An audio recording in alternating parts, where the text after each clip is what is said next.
Okay, I want to take you back in time. We're going to feudal Japan. The year is 1615. And we're going to follow a young, super talented samurai student who's about to get a lesson that just completely flips the script on what it means to be a warrior. And it all kicks off with this simple but kind of impossible question. So just imagine it for a second. You've spent years training. Your sword is practically an extension of your arm, and your master hits you with this question. What's your answer? All 10, right? I mean, that's what you've trained for. You're fast, you're skilled. That is exactly what the student in our story thought. But she was wrong. Dead wrong. And boom, there it is. The big paradox. The master's answer cuts right to the heart of the matter.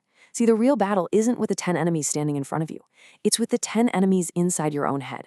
True victory isn't about doing more. It's about being more present. This is the secret we're going to unpack. So, let's meet our guy. His name is Takeshi. He has been training for 5 long years. And his technique? It's flawless. His strikes are like lightning. You know, on paper, this guy is absolutely ready to be a samurai. But he's got this critical, invisible flaw that's holding him back. And here's where it all goes wrong for him. You've got the skilled student on one side, perfect form, lightning-fast strikes. But then you've got this anxious mind on the other. So when he spars, he's not really in the fight. His brain is going a mile a minute. What if I mess up? What if I'm not good enough? What if the master sees me fail? See, his mind is in 10 different places.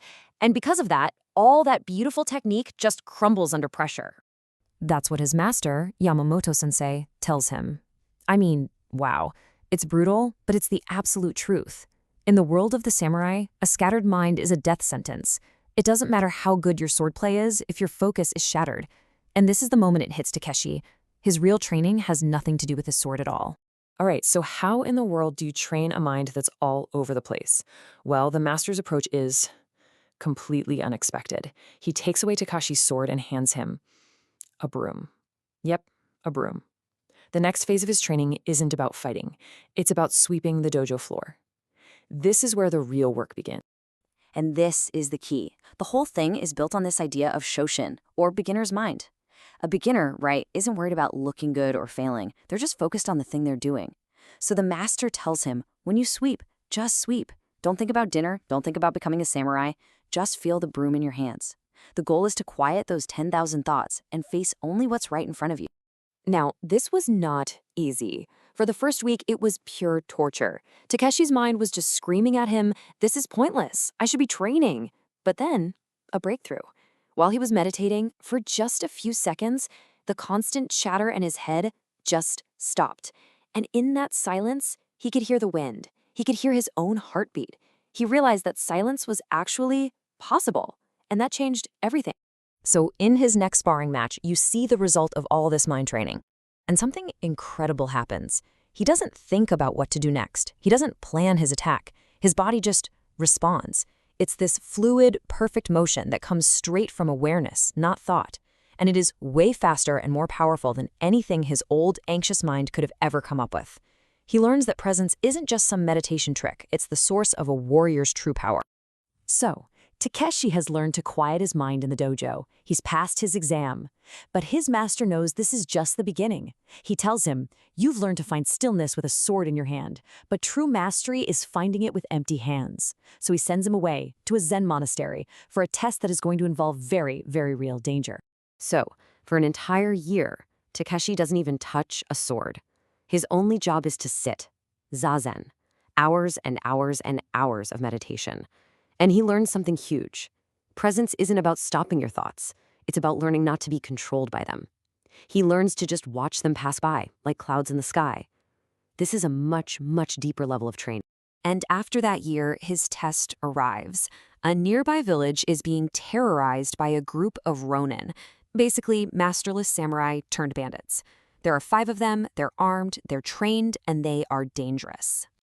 And who gets sent to deal with them? Takeshi, all by himself. And get this, he walks out to meet them completely unarmed. Now the odds look absolutely impossible, but Takeshi is now wielding a weapon that they can't even see. So he doesn't draw a sword, he doesn't challenge them to a fight, he just stands there in this state of perfect presence. He's grounded, he's still, and he is completely without fear. And his unshakable calm, it just totally unnerves the bandits. He ends up speaking to their leader, not as an enemy, but as a fellow samurai, reminding him of the honor he's lost. He de-escalates the entire conflict without a single punch being thrown. And in that moment, Takeshi realizes the ultimate truth. When you are truly present, you kind of become a mirror. The bandits, they didn't see an opponent in front of them. They saw their own anger and their own pain reflected back. In his stillness, they saw how pointless their own violence really was. Presence didn't defeat them, it transformed them. So, Takeshi returns, having learned the final lesson. The greatest victory isn't about defeating other people. It's about rising above the need for conflict in the first place. His journey is now coming full circle. You can see his whole evolution here. He started out as a student, basically a slave to his own fear. Then he became a true samurai by mastering his own mind. And finally, he becomes a master, someone who can use that presence not just to win fights, but to actually create peace. And fast forward 10 years, and now Takeshi is the one running the dojo.